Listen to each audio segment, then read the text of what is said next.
జీవజలముగా నిలిచావని, జలనిధిగా నాలో ఉన్నావని,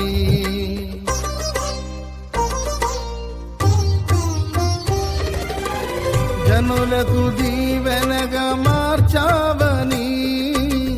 జగతిలో సాక్షిగా ఉంచావని, ఉత్సాహగానమునే పాడనా,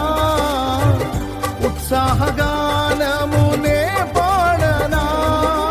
ఏదైనా నీ కొరకు చేసేందుకు ఇచ్చితివి బలమైన నీ శక్తిని, ఏదైనా నీ కొరకు చేసేందుకు ఇచ్చితివి బలమైన నీ శక్తిని, ఇది ఏ